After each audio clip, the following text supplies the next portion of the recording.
Okay, sixth graders, today for our What Lifts You watercolor project, we're going to be making the color that will go behind the wings and the drawing that we'll do next week. So we're going to be using watercolor to make the color gradient. Watercolor supplies that you'll need are a sheet of paper. The feather templates that we'll be cutting our feathers out of are on 8.5 by 11 pieces of paper, but they're a little bit skinnier than that. And so this is like a 11 by 7 or so sheet, but an 8.5 by 11 sheet also works fine for this. Does it have to be watercolor paper? No. If you don't have watercolor paper or you can't get it, that's fine. Use the thickest paper that you can find. But watercolor paper just accepts the water the best, and it won't wrinkle up as much, and the colors will just be a little bit easier to work with. I like to put something under my watercolor paper when I'm watercoloring so that I don't get my table all wet, although I've already spilled and gotten it all wet. You might want to have a paper towel around to clean up spills or dry your brush with. You'll need, I think 2 cups of water would be best for today's project. One is going to be for getting our color mixed to start with, and the other is going to be for adding water, and we want it to be pretty clear when we do that. By the way, look at my hands, guys. If you've noticed that my hands are dirty and all cut up lately, that's because I've been working on a project while we've been away, and I've been making a chicken coop. And so if you're wondering what's going on with my hands, that's what's happening. It's okay, they'll be better soon, and when the chicken coop is all done, I'll show it to you. Does that sound good? Okay, supplies. So you have your watercolor paper, your paper underneath, your 2 waters.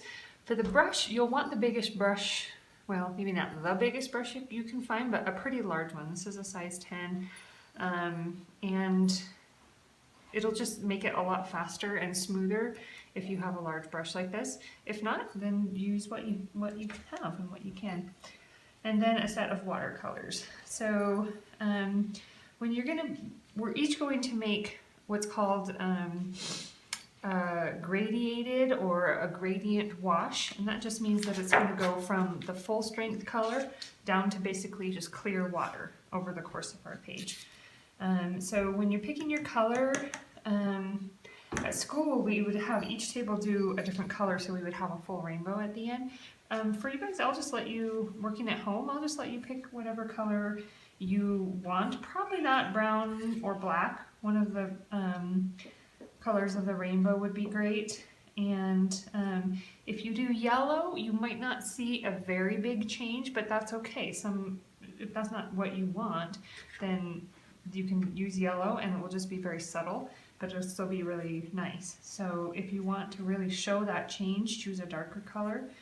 I think, how about, I'll do this nice blue aqua. Now, if your watercolors are like mine and they're totally dried out, you're going to need to add lots of water to get this dry watercolor cake activated, okay?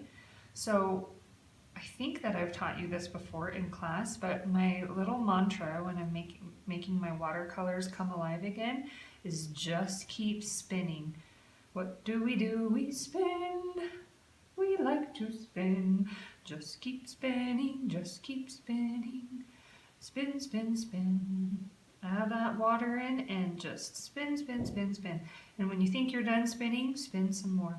It takes time for the dry watercolor to get hydrated and turn into paint that you can use. And so you think of it like you're mixing, I don't know, mixing ingredients in a cake or something. You can't just throw them all in there and then start. You have to get them all work together. And it takes a little minute, but pretty soon you should have a nice deep color on your brush. We're going to deposit that color in another section in your tray. So it's like we're mixing it over here, and then we're going to deposit it over here. You can use, if your watercolor set doesn't have a tray like this that you can deposit color in, you can use like a paper cup or bowl, or a plastic cup or bowl. Just make sure you have a nice amount of color before you get going, so that you don't need to mix more color while you're working on the gradient. Okay, so we've got a nice deep rich color. I haven't added so much water that this is very clear yet. It's really a nice dark deep color. Now on this page, the feather template that you're going to cut along next week when you cut this out pretty much will go from corner to corner.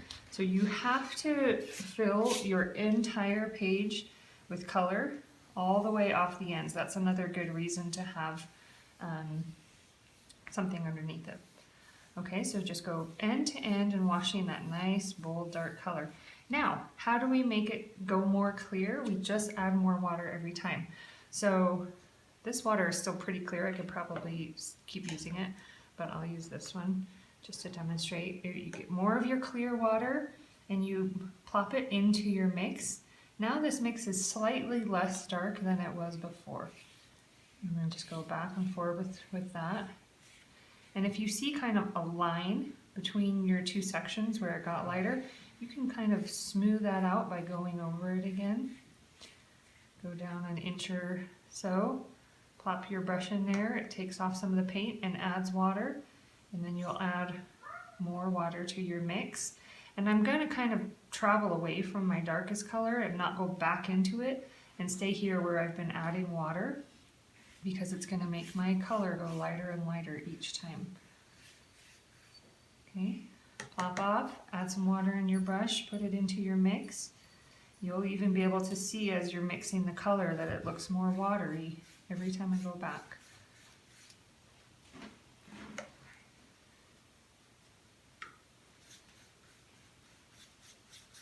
Now you'll reach a point where it's starting to not change very much if you keep going back to your paint, and so I'm just going to go straight from the water, rinsing off my brush, straight back on here. This water is a little bit blue, there's a little bit of blue in my brush, so I don't even need to add more of the pigment. I can just wash my brush off and go straight back onto it. By the bottom, you should have almost clear water. Okay, now I see a couple of lines that I would like to be a little bit less liney, so I can kind of touch back and mix those in a little bit more.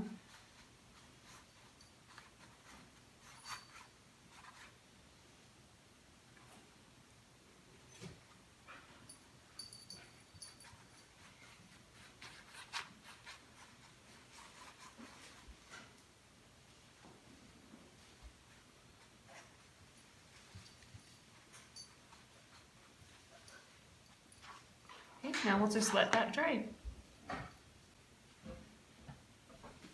Okay, so here's the paper mostly dry. Now if I wanted to, I could do a second layer. If I either wanted to make my dark color darker or I wanted it to spread it out more, I could. And you would just follow the exact same steps. Now next week, I'll show you how to cut out and decorate your feathers.